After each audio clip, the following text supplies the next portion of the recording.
Hi everyone, welcome back to another tutorial from Apps Academy. Today in this video, I'm going to show you how to change display mode on Plex.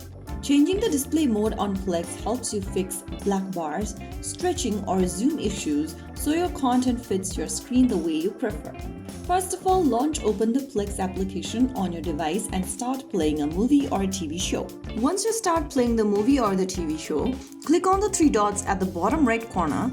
And then you will see this menu on the screen. Tap on playback options and then click on display mode. Select the mode you prefer from letterbox, original, stretch or zoom. Select any one display mode according to your preference, and once you do that, you will be able to change the display mode right away. And there you have it. That is how you can easily change your display mode on Plex. If you found the video helpful, don't forget to like, share and subscribe to our channel. I will see you again in the next video.